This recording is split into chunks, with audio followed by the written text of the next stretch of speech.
Hey guys. Aku Damelia dan aku akan membuat belajar kamu jadi lebih mudah dan happy. Ayo subscribe. Oke.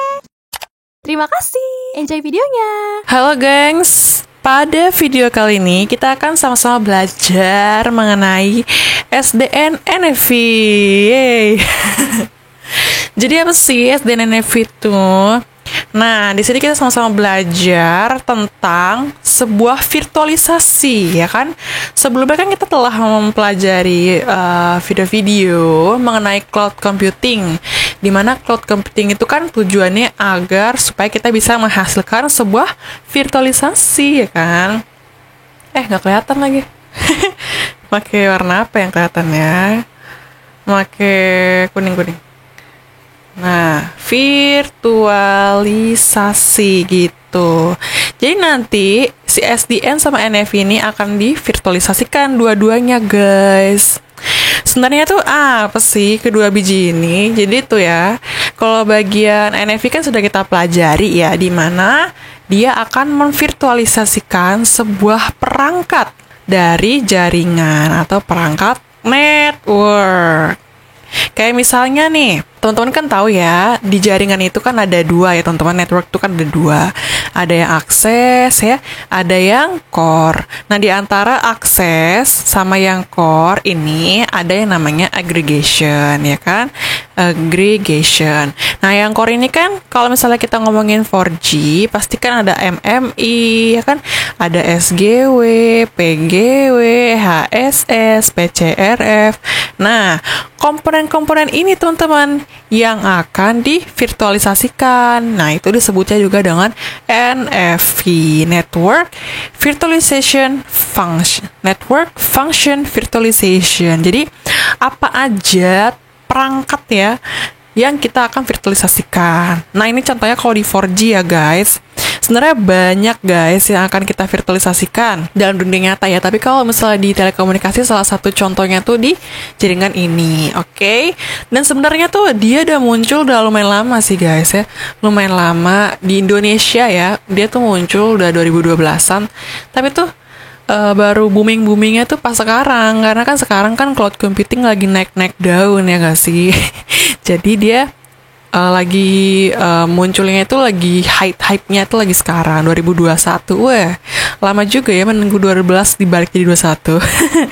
Nah, teman-teman, si NFV ini kan sudah kita lihat ya guys sebelumnya, dia tuh kayak implementasi dari jaringan 4G. Nah, contohnya apa? Contohnya adalah si NPC. Jadi NPC kemarin tuh yang sudah saya sempat singgung ya tentang teknologi NFV di Telkomsel. Ya, saya coba dulu lihat PPT-nya ya. Nah, jadi contohnya ini guys. Ini adalah teknologi yang sudah diimplementasikan oleh si Telkomsel, yaitu namanya adalah NPC. Jadi si NPC adalah 4G yang sifatnya virtual gitu guys. Sedangkan ya kalau SDN itu apaan? SDN adalah sekolah dasar negeri. Udah aja. SDN itu bukan sekolah dasar ya guys. SDN itu adalah Software Defined Network. Jadi di sini yang akan divirtualisasikan itu adalah trafficnya atau datanya. Kalau di sini adalah perangkatnya ya, perangkatnya seperti yang ini contohnya. Nah, kalau di sini yang divirtualisasikan adalah datanya. Jadi di sini kita ngomongin tentang data center. Nah, jadi kan seperti yang di sini ya, gambar ini ya. Ini kan dari akses ke core kan ada aggregation ya. Di mana aggregation itu merupakan sebuah teknologi yang menggunakan teknologi transport ya kan. Gimana caranya ngebawa informasi dari akses menuju si core untuk diproses gitu. Nah, si transport ini teman-teman yang akan dihandle oleh si SDN. Jadi SDN ini akan menghandle berbagai macam data dan akan melayani data tersebut supaya dia bisa ditransportkan gitu. Kemudian kalau di Indonesia sendiri teman-teman, itu baru diimplementasikan yang bagian NFV aja. Jadi di Indonesia ya, di Indonesia tercinta ini itu baru diimplementasikan di perangkat-perangkatnya aja. Contohnya si NPC tadi ya yang di Telkomsel.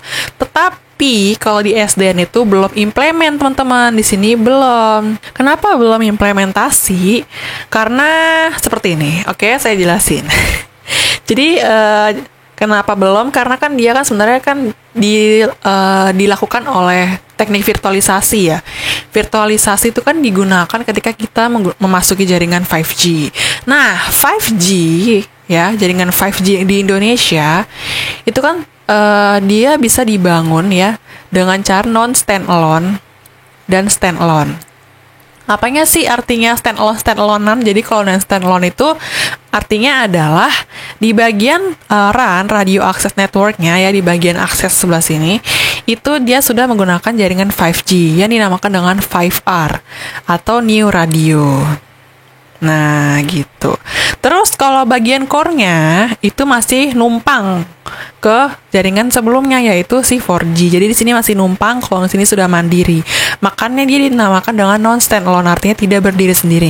Nah, ketika dia menggunakan SA, guys, nah si SA itu si RAN-nya ya, itu sudah menggunakan 5R. Dan core-nya juga sudah menggunakan 5G core.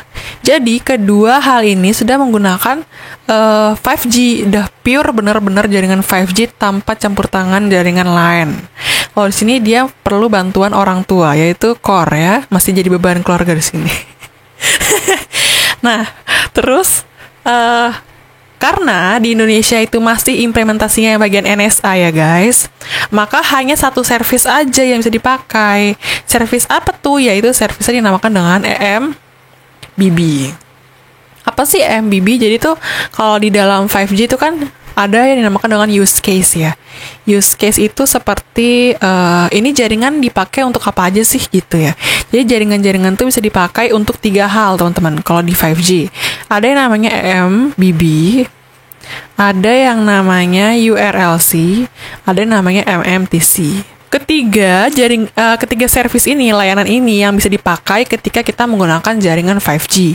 Tetapi ketika menggunakan 5G-nya itu non-standalone, artinya dia tuh masih butuh bantuan orang tua, maka hanya bisa digunakan EMBB saja gitu guys.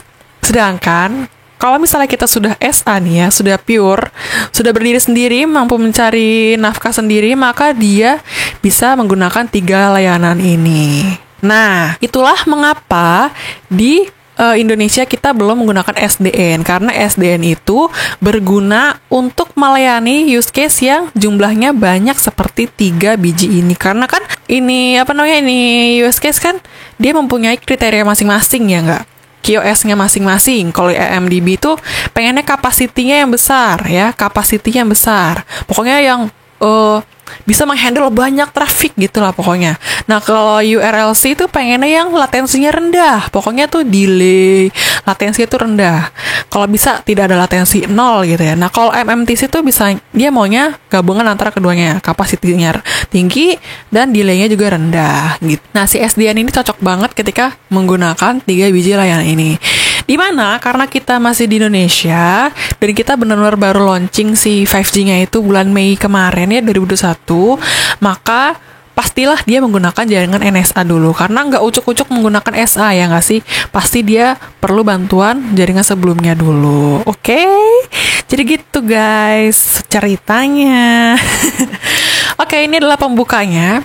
Nanti kita akan lanjutkan di video selanjutnya ya guys, biar kalian nggak boring nontonnya lama-lama. Oke guys, see you guys.